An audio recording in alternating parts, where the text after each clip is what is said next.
It's very different desert to Australia. I kind of get excited about the possibility of seeing a rattlesnake and various other kind of animals. Really, you want to see a kangaroo. Although, it's funny, you want to see a rattlesnake until you see a rattlesnake. And you're like, I'm not sure I really want to see a rattlesnake. Hi, I'm Joel Edgerton, and this is my Palm Springs Life photo shoot.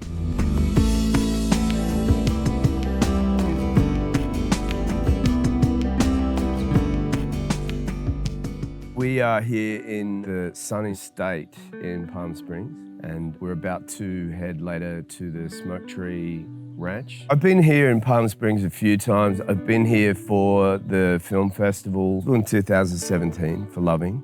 I went to a wellness retreat here and starved myself for 7 days, but it was amazing. I did that. I've come here for Coachella. That was about 12 years ago. I came here with my brother once, actually, and stayed at a really cool sort of old Frank Sinatra in the desert kind of hotel. Sat by the pool for a couple of days.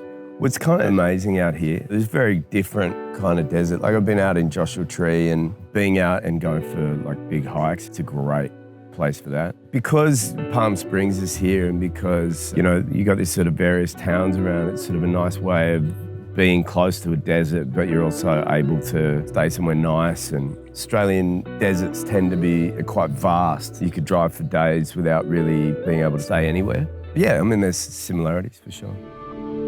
Train Dreams is a different kind of Western because it follows the life of an ordinary worker on the railroads, the logging industry and building the railroads from the late 1800s. And the movie spans, you know, many decades until kind of the 1960s. But you get a real sense of the crossing of industrializing of America through the building of the railroads, but also this sort of personal life of my character in the film is very much kind of a homesteading life, a log cabin, you know, in a forest. The landscapes are beautiful. It was an incredible shoot because we were out in nature.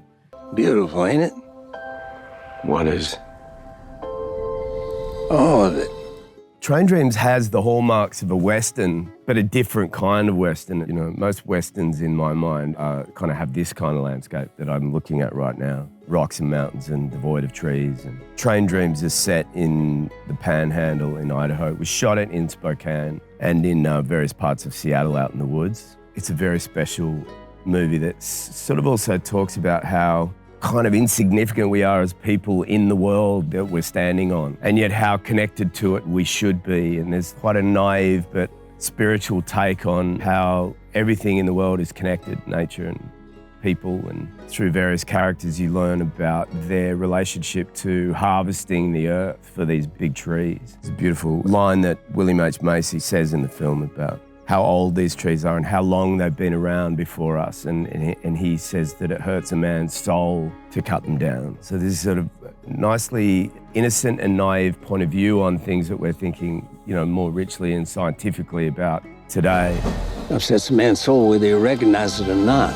One of the things I found really potent about it is the celebration of ordinary life, in that there's a significance to what we think is an insignificant life. I think most of us feel like we are never going to be written into the history books, and we're here for such a short amount of time that we get forgotten about very quickly. But in the short time that we have to live, we have a story, and that story is significant. And beyond that, on a grander scale, is this sense of, for all of the hardships that we endure and persevere with through life, to be reminded that we are incredibly lucky to even be here. The chances of any one of us, with all the kind of statistics of, you know, that are stacked against us to be a living person on the planet, that in and of itself is extraordinary. For me, I think most importantly, art is an escape from the practicalities of life and the dangers of life and the not so nice aspects of living. Art is an expression that takes you into an abstract place and it keeps imagination alive. And I think imagination is kind of one of the raw tools that children have, which means it must mean something important to us. And more important than anything else, I think, is that we get to tell stories and pass them down. I think it's important that we keep stories alive, and stories are a way to reflect facts and the history of our lives, but also to add a point of view.